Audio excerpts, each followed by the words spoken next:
TV KPM.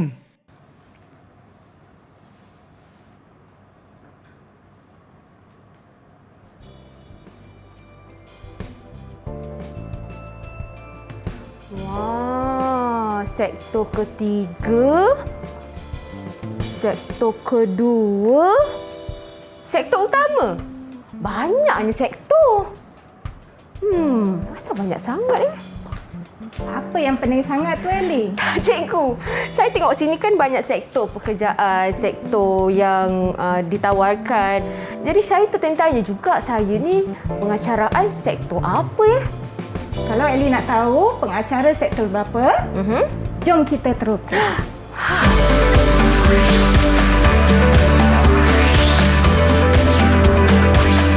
Didik TV KPM. Hello, hai, Assalamualaikum adik-adik yang sedang menonton Teroka di Didik TV KPM sekarang ini bersama dengan Kak Ellie Arifin di sini. Juga kita ada Cikgu Zainab yang sama-sama akan temankan adik-adik serta kita teroka mata pelajaran yang menarik hari ini selama 1 jam, iaitu ekonomi untuk topiknya pendapatan individu. Ya, betul, Ellie. Baik, cikgu apa khabar? Baik, Ellie. Terima kasih. Okey, Alhamdulillah. Baik, cikgu. Sebelum itu kita nak kongsikan SOP dulu, cikgu. Untuk adik-adik sentiasa menjaga penjarakan sosial, penjarakan fizikal, kerap sanitasi tangan, cuci tangan dan sentiasa memakai pelitup muka macam Kak Ellie dengan Cikgu Zainab hari ini untuk kita sama-sama bantu mengurangkan kes setiap hari. Baik, saya akan sanitasi tangan saya dulu. Kemudian giliran cikgu ya, cikgu ya? Boleh. Okey, silakan cikgu. Baik. Okey cikgu, kita tidak berdua tetapi kita ada murid-murid cikgu yang comel yang akan sama-sama teroka dengan kita hari ini. Ya, mereka bersemangat, Ellie. Betul tu, iaitu daripada Sekolah Menengah Kebangsaan Serendah Selangor. Ya, betul. Kalau cerita bahasa Serendah ni saya ingat ini mesti ada dalam sektor pelancongan. Ya, juga betul, kan cikgu kan? Betul. Baik. Jom mari kita berkenalan dengan murid-murid cikgu dalam talian. Itu dia. Baik. Okey cikgu, kita nak berkenalan dengan murid yang pertama dahulu iaitu adik Fina. Boleh perkenalkan diri? Assalamualaikum dan salam sejahtera. Hai cikgu, hai Kak Ellie. Nama saya Fina Nokamida binti Kasianto. Boleh panggil saya Fina. Okey, terima kasih. Cantiknya Fina pakai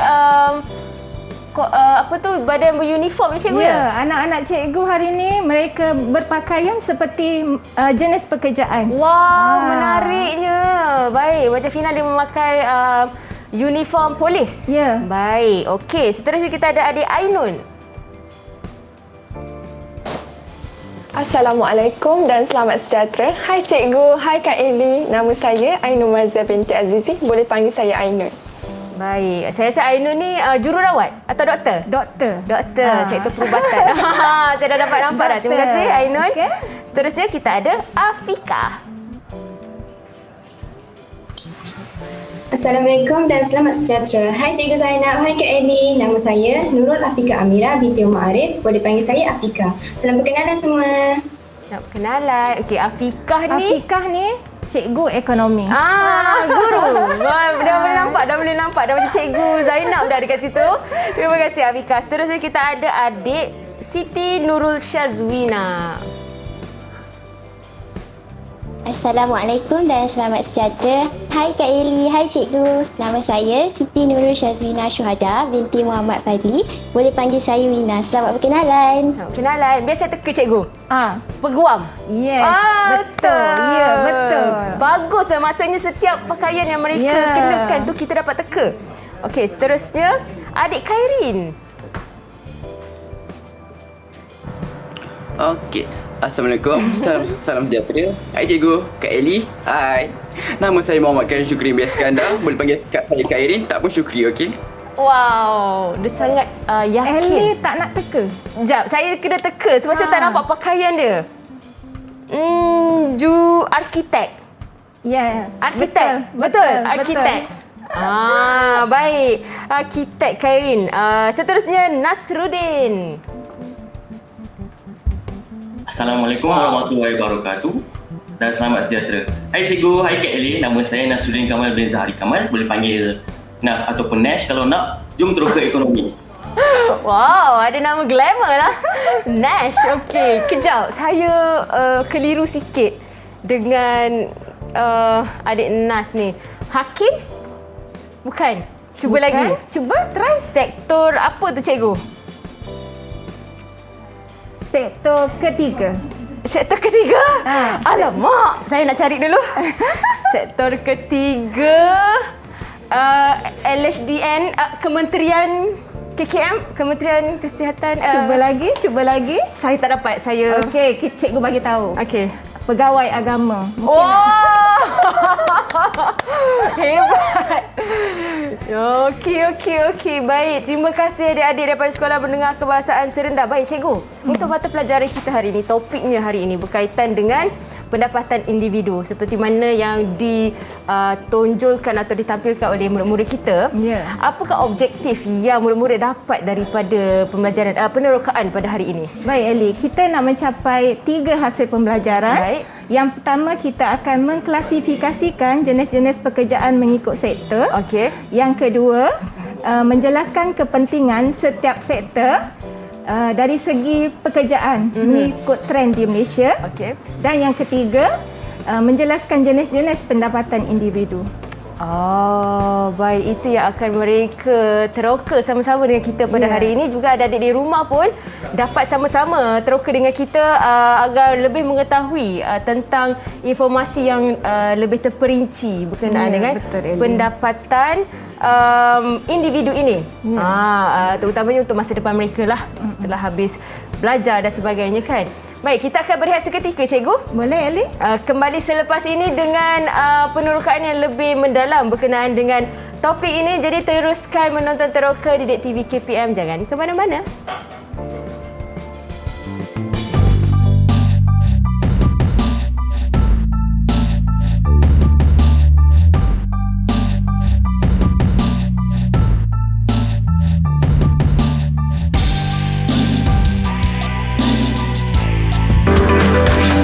Didik TV KPM.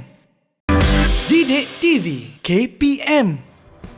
Murid-murid masuk ke kelas sekarang kerana kita dah nak mulakan penerokaan kita dalam Teroka Didik TV KPM bersama dengan Kak Eli di sini dan juga Cikgu Zainab. Serta adik-adik yang comel dalam talian ni daripada Sekolah Menengah Kebahasaan Serendah Selangor untuk sama-sama kita teroka mata pelajaran ekonomi. Tajuknya adalah pendapatan individu. Baik, cikgu, tadi kita ada bagi pengenalan sedikit berkenaan dengan 3 sektor. Sektor utama, sektor kedua dan sektor ketiga. Ya, Eli. Jadi mungkin cikgu boleh terangkan sedikit berkenaan dengan setiap sektor ini, ciri-cirinya. Okey Eli, kita ada 3 sektor di sini. Kita mulalah dengan sektor yang boleh, pertama. Boleh cikgu, silakan. Eli nak sebut ke? Tengok Eli. Boleh, sektor, sektor utama dulu ya. Ada pertanian, perlombongan dan pembalakan. Ya, sebenarnya ada lagi Eli, aktiviti dalam sektor utama ni. Contohnya yang tak ada di sini apa? Perikanan, ya, penternakan, ya, kita tak ada kan kat sini. Jadi kalau Eli lihat di sini dari segi sektor utama ni sebenarnya dia ialah kegiatan pengeluaran secara langsung. Ya, daripada sumber alam semula jadi tanpa mengubah bentuk barang. Ya, maksudnya kalau ikan tu memang ikan lah. Ya, nelayan keluarkan ikan tu ikan lah. Ikan lah. Ya, kalau pertanian kelapa sawit lah dia keluarkan. Dan sayur-sayuran lah. Ya, macam tu. Jadi dia tidak melibatkan aktiviti pemprosesan. Ya? Itu sektor utama.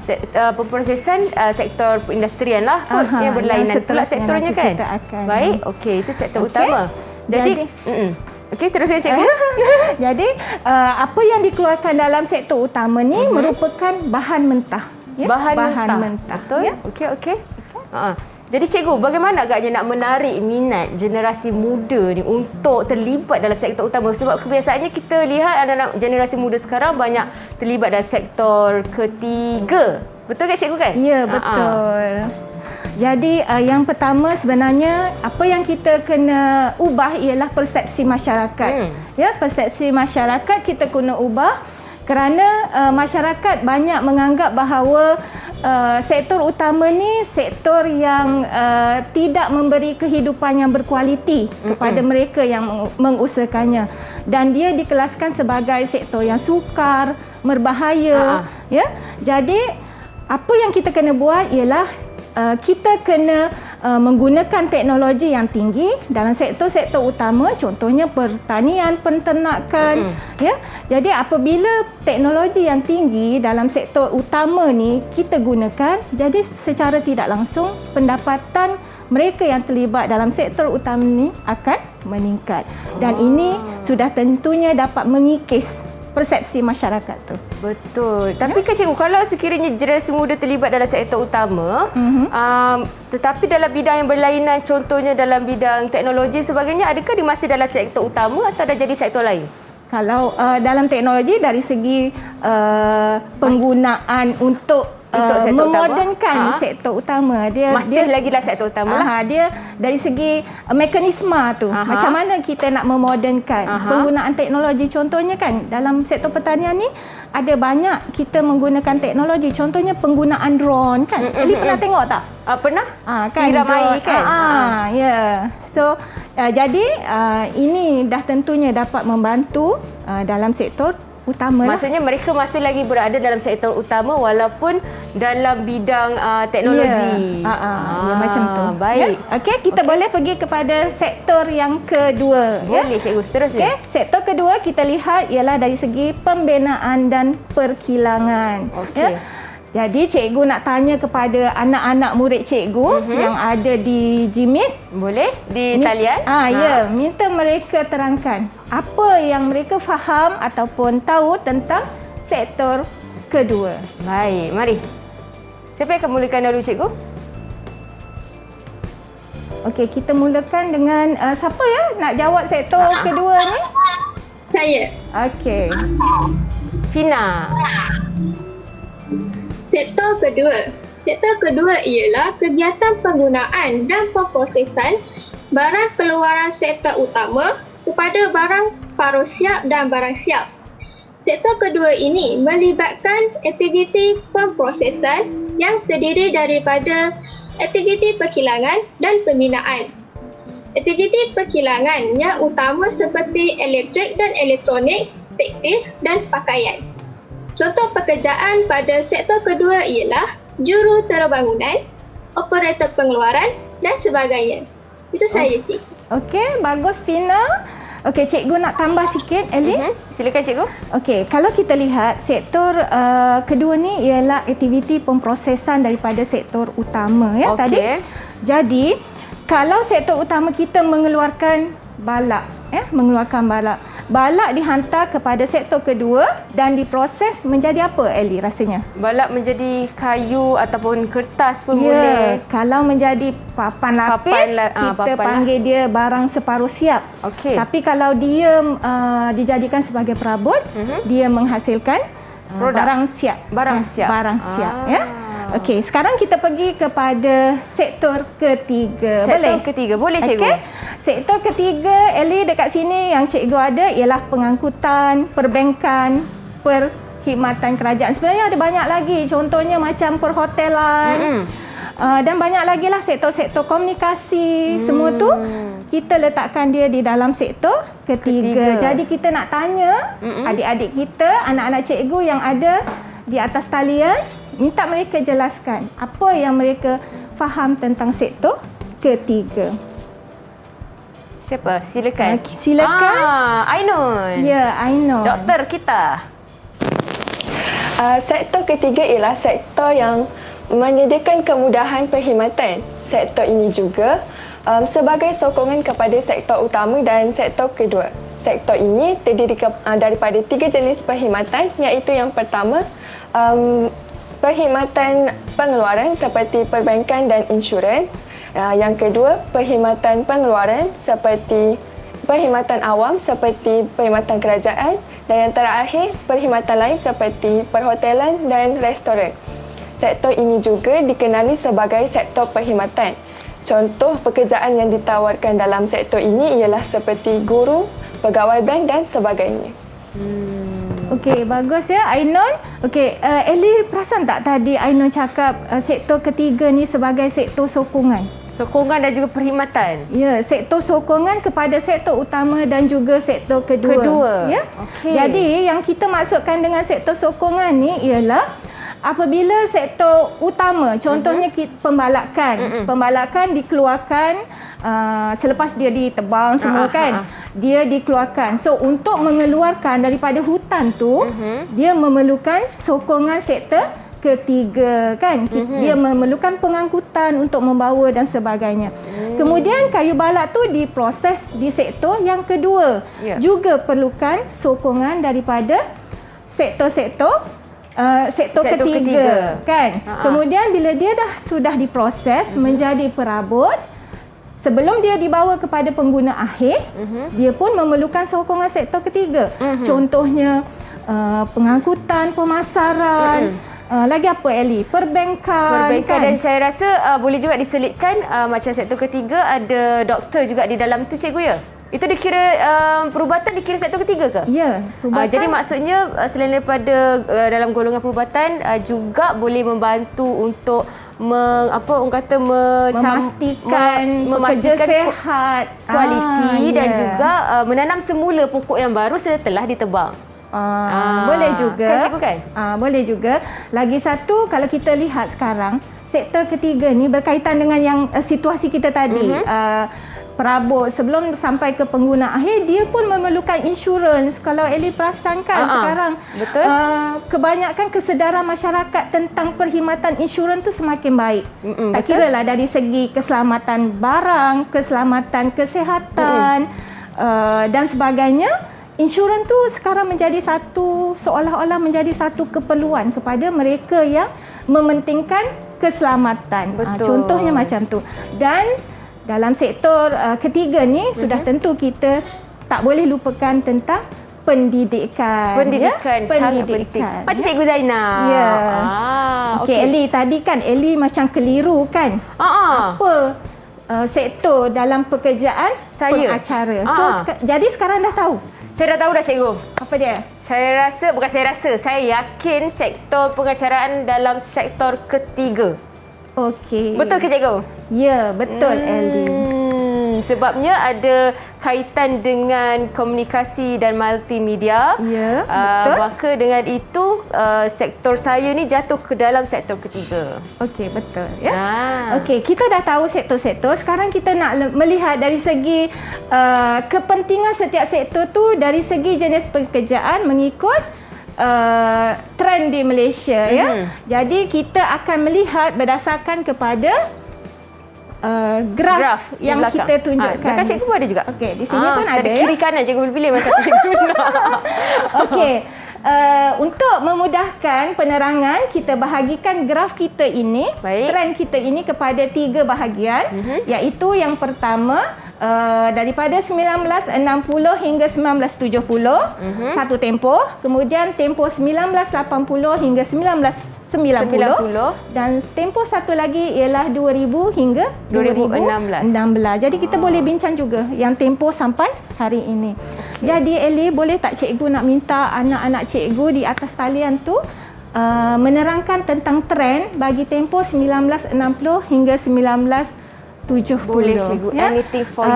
Cikgu nak minta adik Nasrudin. Kita punya pegawai agama kita. Punya pegawai agama. Silakan adik Nas. Okey. Mengikut graf, pada 1960 hingga 1970 didapati sumbangan sektor utama masih mendahului dari sektor-sektor yang lain. Walaupun ada penurunan sebanyak 92%, iaitu daripada 62.3% kepada 53 hingga 53.1%. Selain itu, sektor kedua iaitu perkilangan, pembuatan dan pembinaan menunjukkan peningkatan sebanyak 3.1%, iaitu dari 12.3% kepada 15.4%. Begitu juga dengan sektor ketiga yang meningkat sebanyak 6.2%, iaitu dari 25.3% kepada 31.5%. Okey, bagus Nas. Sebenarnya Ellie, kalau kita lihat Nas sebut tadi ialah sektor utama 62 poin berapa tadi? Tu sebenarnya dia sudah mencampurkan dua sektor. Dua sektor iaitu sektor pertanian dan juga sektor pelombongan di situ ya. Okey, cikgu nak tambah sikit Ellie berkenaan dengan graf guna tenaga kita ni. Kalau kita lihat sektor utama, sektor kedua dan sektor ketiga mengalami peningkatan ya. Sebenarnya ada beberapa sebab kenapa berlakunya peningkatan dari segi guna tenaga dalam sektor kedua dan ketiga. Antaranya ialah dasar mempelbagaikan ekonomi ya. Jadi negara kita tidak mahu bergantung semata-mata kepada sektor utama sahaja. Jadi apa yang dia buat ialah dia menggalakkan industri penggantian import. Maksudnya kalau dulu barang tu kita import dari luar negara, contohnya makanan, pakaian, kasut dan sebagainya, tetapi sekarang firma-firma tempatan yang mengeluarkan Ellie. Ya? Jadi ini secara tidak langsung, walaupun dia secara tidak langsung di samping dia memperbaiki imbangan dagangan, dia juga mencipta peluang pekerjaan baru dalam sektor kedua dan juga sektor ketiga, Ellie. Baik, Boleh Ellie? Boleh cikgu. Cikgu, saya ada satu soalan. Ya. Kalau kita lihat kan sektor utama ni grafnya semakin menurun. Jadi adakah negara bergantung semata-mata kepada sektor utama sahaja dan kenapa? Ataupun tidak perlu bergantung pada sektor utama sahaja? Ya, sebenarnya negara tidak boleh bergantung semata-mata kepada sektor pertanian kerana yang pertama dari segi ketidakstabilan harga komoditi barang utama. Ya, contohnya macam harga kelapa sawit tu dia bergantung kepada turun naik harga di pasaran dunia. Jadi kalau harga di pasaran dunia kita jatuh, kalau negara kita bergantung semata-mata kepada sektor pertanian, ini sudah tentu menjejaskan pendapatan negara dan pertumbuhan ekonomi negara ya. Kemudian ada lagi lah beberapa sebab yang lain, contohnya macam kepupusan dan kehausan sumber, terutamanya dalam sektor perlombongan. Ya, kalau kita lihat Ellie, sektor perlombongan contohnya arang batu, biji timah dan sebagainya tu dah banyak ditutup sebab tidak ekonomi lagi untuk diusahakan.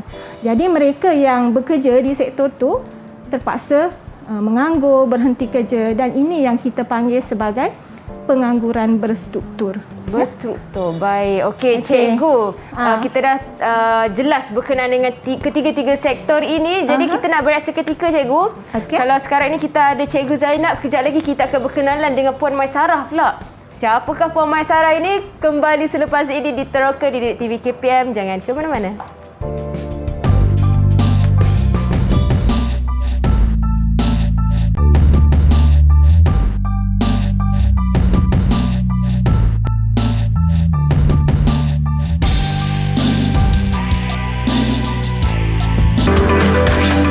Didik TV KPM. Didik TV KPM. Kembali di Teroka di TV KPM bersama dengan Kak Ellie Arifin di sini dan juga Cikgu Zainab untuk sama-sama kita teroka mata pelajaran ekonomi dengan tajuknya atau topiknya adalah pendapatan individu. Baik, Cikgu tadi ada terangkan tentang graf daripada tahun 1960 sehinggalah 2016 penurunan ketiga-tiga sektor ini, dan mungkin Cikgu boleh nak tambah sedikit. Okey, kita akan pergi terus Ellie kepada tempoh yang kedua 1980 hingga 1990. Jadi cikgu nak minta anak murid cikgu lah terangkan bagaimana trend guna tenaga pada tempoh tersebut. Siapa yang boleh jawab ya? Cikgu nak minta siapa? Murid-murid cikgu yang nak jawab. Khairin. Khairin paling semangat sekali. Silakan Khairin. Arkitek. Alright. Menurut graf, dari tahun 1980 hingga 1990, sumbangan sektor utama iaitu pertanian dan perlombongan terus mengalami penurunan iaitu 41.4% kepada 26.6%. Manakala sumbangan sektor kedua pula mengalami peningkatan iaitu 21.3% kepada 26.2%. Begitu juga dengan sumbangan sektor ketiga yang mengalami peningkatan iaitu 37.4% kepada 51.3%. Okey, salah satu faktor pula yang menyebabkan peningkatan dalam sektor kedua khususnya perkilangan ialah negara melaksanakan pelan induk perindustrian di mana sektor industri dikembangkan menjadi industri yang penting dalam pembangunan ekonomi negara. Tambahan pula, pembangunan sumber manusia ditingkatkan seperti dari segi latihan, literasi komputer, teknologi dan sebagainya yang menyebabkan sektor ketiga turut berkembang maju. Okey. Wow. Dengar Hebatlah Khairin. Khairin. Hebat. So jadi cikgu tak perlu lagi lah terangkan Khairin. Khairin dah terangkan dengan jelas. Okey. Jadi kita terus saja pergi kepada sektor yang tempoh yang seterusnya. terakhir iaitu 2000 hingga 2016. Jadi cikgu nak minta anak murid cikgu iaitu Fina Untuk terangkan lebih lanjut. Silakan Fina. Okey. Pada tahun 2000 hingga kini menunjukkan bahawa sumbangan sektor utama semakin berkurang iaitu dari 17.0% kepada 12.1%. Begitu juga dengan sektor kedua. Berlaku penurunan iaitu 31.7% kepada 25.6%.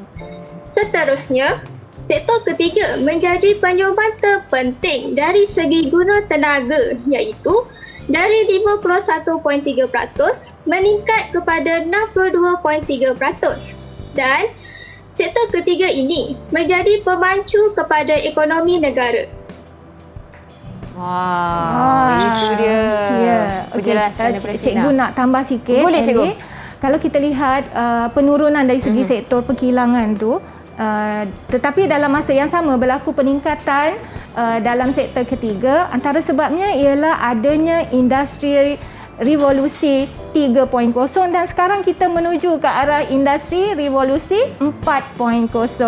Jadi apabila penggunaan teknologi tinggi dalam sektor perkilangan itu menyebabkan pergantungan sektor perkilangan kepada buruh-buruh kuramah ini akan berkurang. Ya. Jadi ini menyebabkan penggunaan buruh dalam sektor perkilangan dapat dikurangkan. Tetapi dalam masa yang sama, produktiviti tetap meningkat dan pendapatan negara akan meningkat. Jadi juga, kalau kita lihat sekarang kita menuju ke arah era pendigitalan. Ya, jadi kalau kita lihat di semua sektor, ya, terutama sektor ketiga kita telah ada e-kerajaan untuk kerajaan, kemudian e-pendidikan, semuanya ada e kat depan, ada e di depan. So itu menyumbang. Jadi itu menyumbang, ya, Ellie? Menyumbang dan menunjukkan memang kita, negara kita ni ke arah pendigitalan juga. Ya, betul, Ellie. Baik. Okey cikgu, selesai kita bercerita ataupun meneroka berkenaan dengan graf tenaga mengikut sektor. Sekarang ini saya tak sabar sebenarnya nak berkenalan dengan Puan Maisarah ni. Ya, Ellie, kita nak meneroka tentang jenis-jenis pendapatan dalam ekonomi. Berdasarkan kepada kehidupan Puan Maisarah. Silakan cikgu, kita boleh pergi kita boleh ke sana, ya. Kita, ya. Saya juga ditugaskan untuk dalam sektor ketiga untuk bantu cikgu dalam perkhidmatan lah. Menampak-nampak cikgu, ya. Okey, yang pertama, Puan Maisarah bekerja sebagai accountant di firma ABC dengan pendapatan 6,200 sebulan. Okey. Jadi kita nak tanya adik Ainon kita, apakah jenis pendapatan yang diterima oleh Puan Maisarah? Tajuknya? Apa tajuknya? Ainon? Upah. Ainon jawab upah. Ellie, boleh tolong boleh, cikgu tampal cikgu. upah? Boleh. Kan saya bagi tahu tadi, saya dalam sektor ketiga tu, perkhidmatan tu cikgu. Kejap ya. Okey, dah jumpa dah. Okey. Jadi saya letak dekat mana cikgu? Atas ni? Boleh. Tak atas ni ya? Okey, seterusnya cikgu. Okey, sebenarnya Ellie, kenapa Puan Maisarah menerima upah? Kerana yang pertamanya Puan Maisarah ni sebab dia bekerja dengan orang lain. Okey. Ya? Bila dia bekerja dengan orang lain, maksudnya dia menyumbang tenaga fizikal atau mental dia dalam proses pengeluaran. Sebab tu dia menerima ganjaran sebagai upah. Dan upah ni, Ellie, kita boleh kelaskan kepada dua jenis upah. Yang pertama kita panggil sebagai upah wang. Maksudnya kalau kita lihat Puan Maisarah berpendapatan 6,200, itu ialah upah wang. Upah yang dinyatakan dalam RM dan SIM. Okey. Satu lagi ialah upah benar. Upah benar maksudnya ialah kemampuan individu membeli sesuatu barang dengan upah wang yang dia ada. Jadi kalau dekat sini kita ada formula, upah benar sama dengan upah wang bahagi dengan harga purata barang. Macam mana kita dapat harga purata barang? Harga purata barang sama dengan kita campurkan ketiga-tiga jenis barang tadi, kita bahagi dengan 3. Ya, kemudian kita akan dapat RM4. Jadi daripada pengiraan harga purata barang, kita boleh dapatkan upah benar. Jadi kita tuliskan kat sini RM6,200, kita bahagikan dengan RM4. Jadi kita dapat dekat sini RM1550. Minta maaf. Kenapa cikgu? Bukan RM ya, unit. Unit. Walaupun dibagikan menggunakan RM tetapi hasilnya adalah unit. Maksudnya ialah dengan pendapatan 6,200, Puan Maisarah mampu untuk membeli sebanyak 1550 unit barang. Okey. Boleh Ali? Cikgu punya otak sangat geliga. Cikgu kira-kira macam tu dah dapat jawapan dah. Okey, yang kedua. Saya pening nak fikir. Kita pergi yang kedua. Baik, silakan. Okey. Yang kedua ialah Puan Maisarah menyimpan RM50,000 dalam akaun simpanan tetap di bank perdagangan. Okey. Jadi kita nak tanya adik kita di dalam talian, apakah jenis pendapatan tersebut? Siapa ya? Syazwina. Baru boleh dengar suara dia. Silakan. Pendapatan yang diterima oleh Puan Maisarah ialah faedah. Okey. Faedah. Mari Kak Eli cari. Jadi Kak Eli. Okey, faedah. Kak Eli tampal dekat sini. Sini cikgu ya? Ya, betul. Okey, seterusnya. Okey, jadi kita nak tanya kepada Wina. Boleh Wina jelaskan konsep faedah di dalam ekonomi? Okey. Boleh cikgu.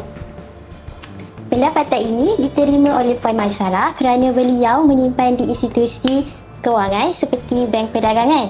Seterusnya, Puan Maisarah berhak menerima faedah daripada bank perdagangan ini kerana beliau menanggungkan perbelanjaannya pada masa kini untuk menabung serta menanggung risiko kejatuhan nilai wang.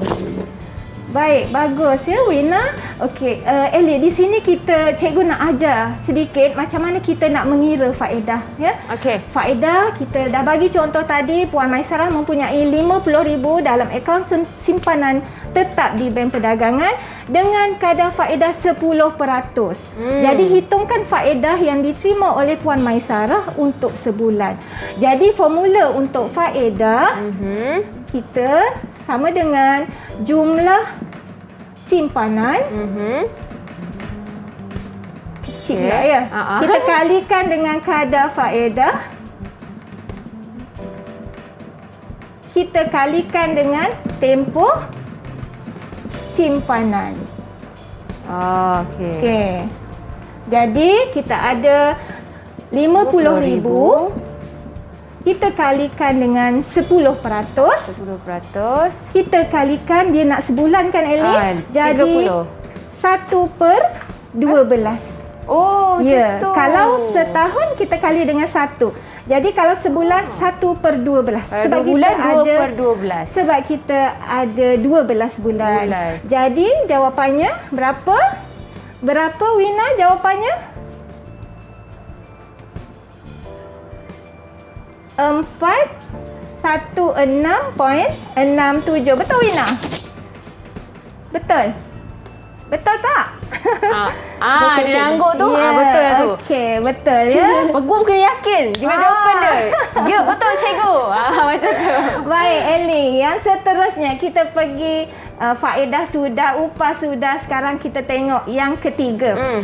Puan Maisarah menerima RM400 setiap bulan daripada anaknya.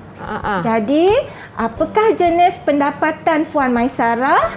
Kita tanya, siapa yang boleh jawab apakah jenis pendapatan Puan Maisarah? Okey? Siapa boleh? Fina. Okey, Fina. Silakan.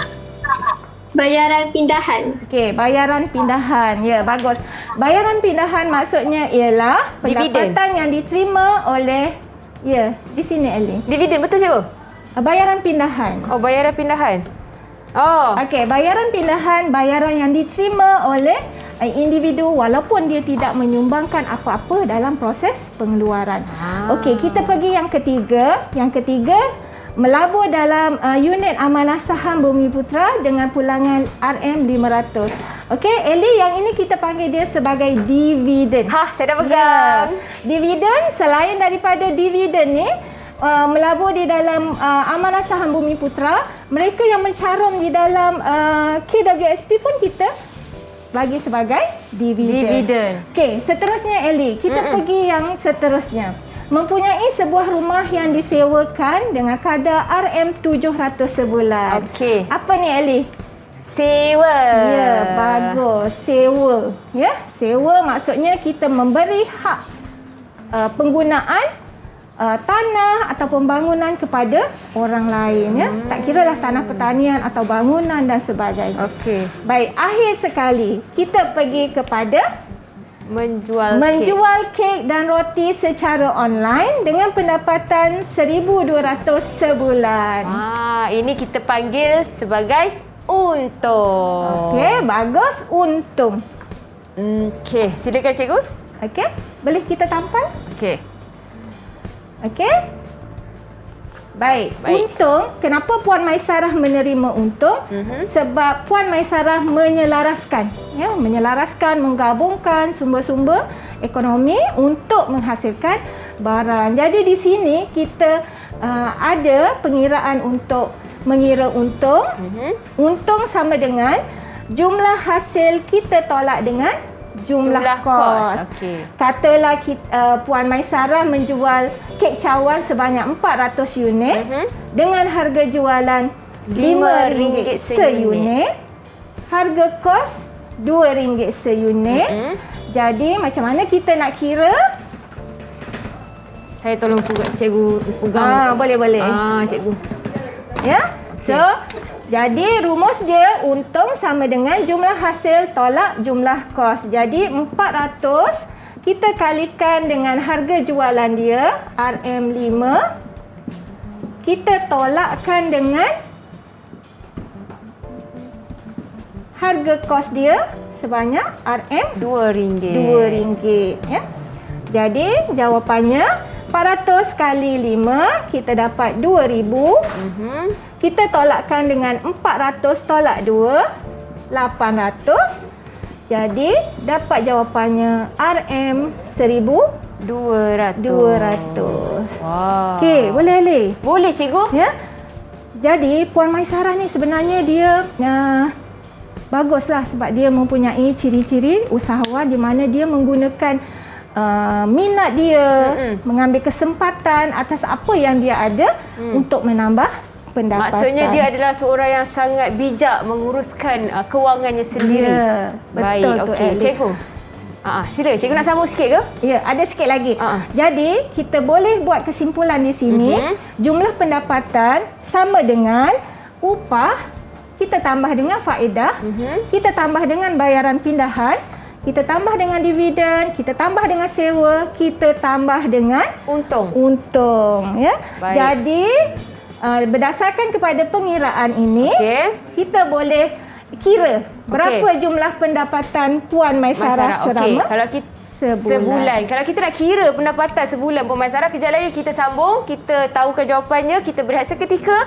Kembali selepas ini di Teroka di Didik TV KPM. Jangan ke mana-mana. Didik TV KPM. Didik TV KPM. Kembali diteruskan di Didik TV KPM bersama Kylie dan juga Cikgu Zainab, juga adik-adik dalam talian daripada Sekolah Menengah Kebangsaan Serendah Selangor. Baik Cikgu, tadi Cikgu ada terangkan berkenaan dengan berapakah jumlah pendapatan sebenar Puan Maisarah selama sebulan. Jadi pengiraannya mungkin Cikgu nak teruskan? Jadi Cikgu dah terangkan tadi macam mana kita nak dapat jumlah pendapatan. Kita tanya anak-anak Cikgu di dalam talian berapa jumlah pendapatan Puan Maisarah dalam sebulan. Boleh, siapa nak jawab? Menyahut cabaran. Ke semua orang nak jawab?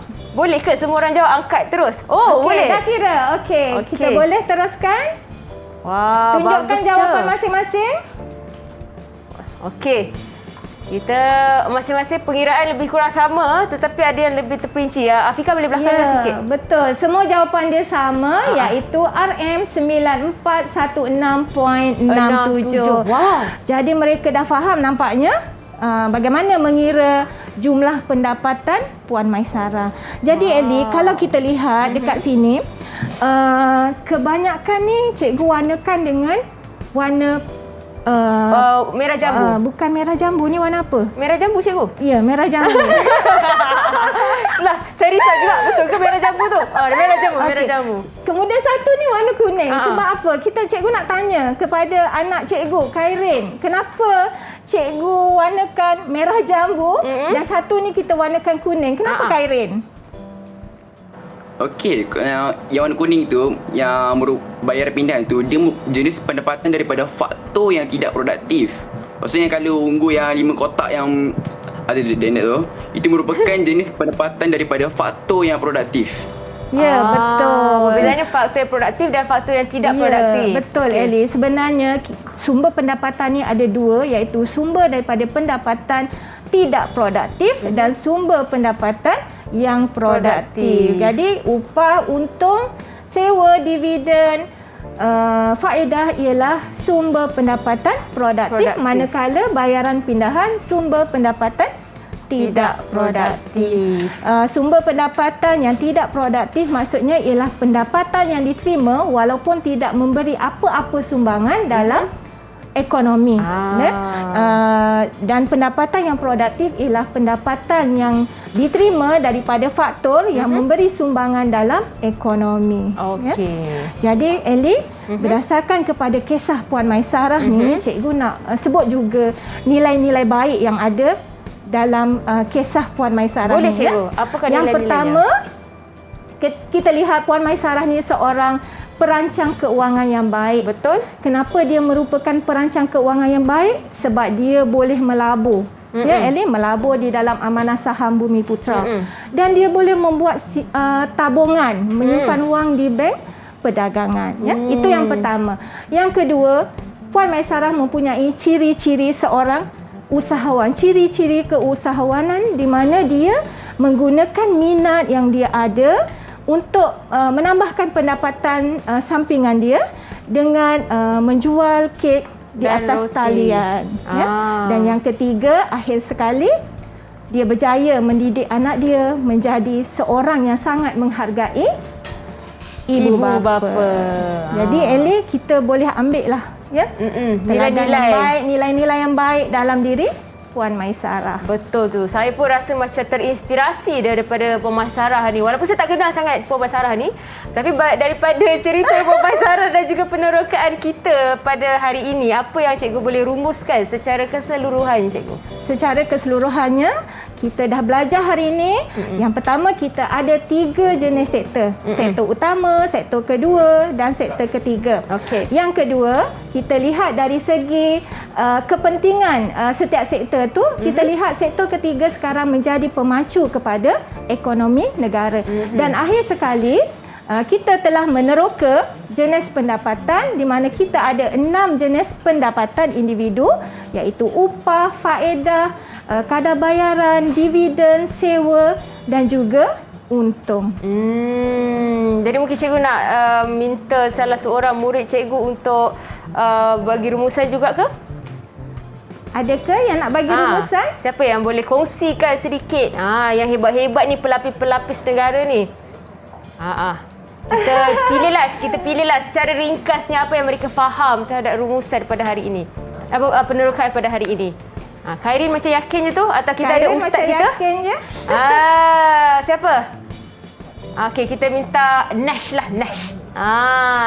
Ustaz Nash, silakan. Ya, saya. Apa yang boleh dirumuskan? Ah, Apa yang awak belajar pada hari ini ataupun awak dapat faham terhadap penerokaan kita hari ini? kita belajar ada 3 jenis pekerjaan yang pertama melibatkan macam pertanian, macam mengeluarkan sumber-sumber bahan mentah. Kemudian ada sektor kedua yang mengolah barang daripada sumber mentah tu. Okey.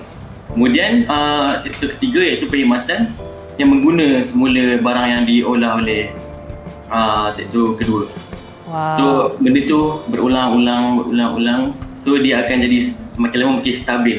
Pada kata lah. Baik, adalah yang kami cari. Calon-calon orang kata pemimpin negara pada masa akan datang. InsyaAllah. Ya, Terima betul. kasih.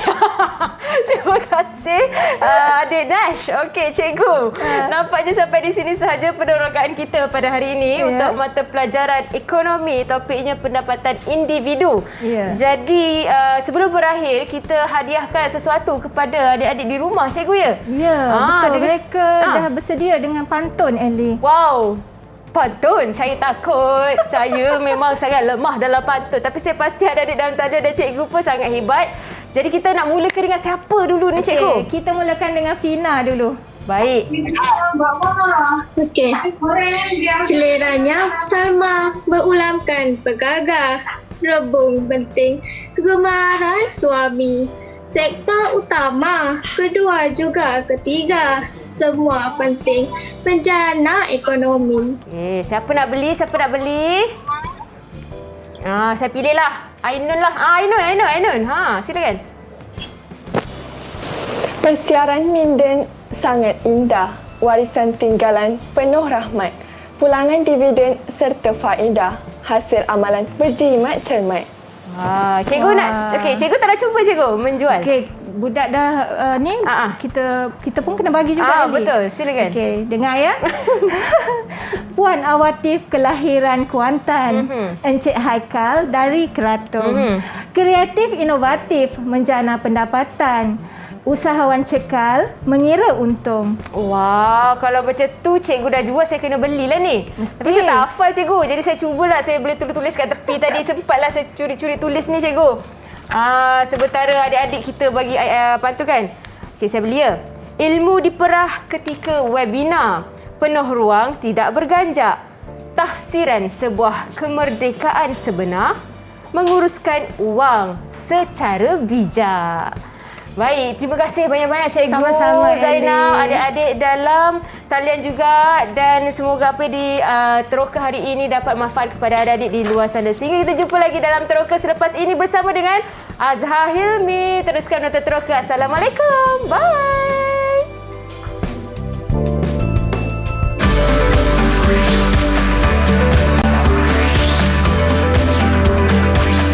Didik TV KPM